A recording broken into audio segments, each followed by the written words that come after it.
SIR के मामले पे माननीय सुप्रीम कोर्ट में सुनवाई हुई है और मैंने अपनी पीआईएल में मांग किया है कि एसआईआर रेगुलर इंटरवल पे किया जाए, हर 5 साल में किया जाए। ऐसे नहीं होना चाहिए कि आज एसआईआर हो गया फिर 20 साल के बाद होगा, 25 साल के बाद होगा। एसआईआर की टाइमलाइन फिक्स होनी चाहिए। हर चुनाव, लोकसभा चुनाव के पहले एक बार एसआईआर कराना बहुत ज़रूरी है।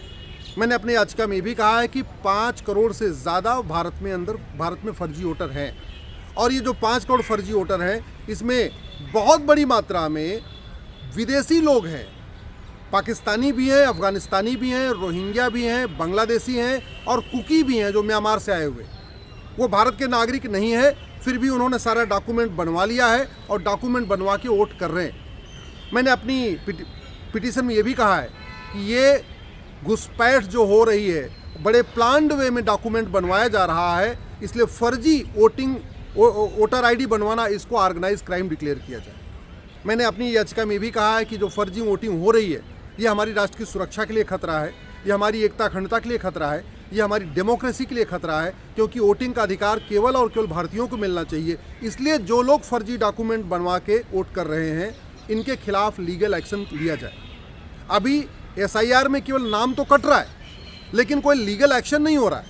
एसआईआर में केवल और केवल ये हो रहा है कि भाई बिहार में 65 लाख लोगों का नाम कट गया, लेकिन जो लोग जिंदा हैं और उनका फर्जी नाम चल रहा था उनके खिलाफ कोई एफआईआर दर्ज नहीं हुआ है। तो इसलिए मेरी ये मांग है कि जिन लोगों का नाम फर्जी तरीके से जोड़ा गया है, चाहे उन्होंने फर्जी आधार बनवा के अपना नाम जुड़वाया, फर्जी राशन कार्ड बनवा के नाम जुड़वाया, जैसे भी उन्होंने अपना वोटर आईडी में नाम जुड़वाया है, और जब ये कन्फर्म हो रहा है कि वो भारत के नागरिक नहीं है, फिर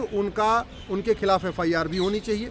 ऐसे लोग जो फर्जी तरीके से डॉक्यूमेंट बनवा के रह रहे हैं उनका केवल नाम, वोटर लिस्ट से नाम काटना पर्याप्त नहीं है, बल्कि उनका वोटर आधार का जो कार्ड है उसको रद्द होना चाहिए, उनका राशन कार्ड रद्द होना चाहिए, उनका बर्थ सर्टिफिकेट रद्द होना चाहिए, उनका डोमिसाइल सर्टिफिकेट रद्द होना चाहिए, उनका ड्राइविंग लाइसेंस रद्द होना चाहिए और उसके बाद उनको जेल में डालना चाहिए। अगर वो अपने देश भाग जा रहे हैं तो ठीक है, उनको भागने की छूट मिले, लेकिन अगर वो भारत में हैं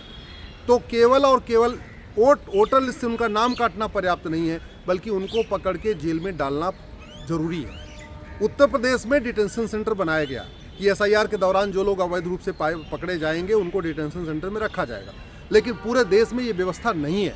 तो अब समय आ चुका है कि जब एसआईआर हो रहा है, तो जब हम फर्जी वोटर को डिटेक्ट कर रहे हैं, जब हम विदेशियों को उसमें देख रहे हैं कौन भारत का है कौन नहीं भारत का है, तो उनको लगे हाथ तुरंत उनको पकड़ के डिटेंशन सेंटर में रखा जाए। और डिटेंशन सेंटर की व्यवस्था पूरे देश में अभी नहीं बनाई गई, केवल और केवल यूपी में बनाई गई है, वो भी हर जिले में नहीं बनाई गई। तो एक तो हर जिले में एक डिटेंशन सेंटर बनाया जाए, जो भी लोग फर्जी डॉक्यूमेंट बनवाए हैं उनको पकड़ के उसमें रखा जाए, और जिन लोगों ने घुसपैठियों की, रोहिंग्या की, बांग्लादेशियों की डॉक्यूमेंट बनवाने में मदद किया है उनके खिलाफ ही एफआईआर दर्ज किया जाए। अल्टीमेटली हो ये रहा है कि भारत में ही जो कॉमन सर्विस सेंटर चला रहे हैं वो 2-2 हज़ार रुपये में आधार बना रहे हैं घुसपैठियों का। भारत के अंदर जो नगर निगम के दलाल बैठे हुए, नगर निगम के कर्मचारी हैं, वही 2,000 रुपये लेके उनका बर्थ सर्टिफिकेट बना के दे रहे हैं। तहसील के जो दलाल हैं, तहसील के जो कर्मचारी हैं, वही 2,000 रुपये में उनका राशन कार्ड बनवा के दे रहे हैं। तो जो भ्रष्ट लेखपाल हैं, जो भ्रष्ट पटवारी हैं, जो भ्रष्ट जो है ये कॉमन सर्विस सेंटर चलाने वाले हैं, या आरटीओ ऑफिस के जो भ्रष्ट कर्मचारी हैं, इनके खिलाफ कार्रवाई की जाए। केवल और केवल फर्जी जो नाम काट देना ये पर्याप्त नहीं है।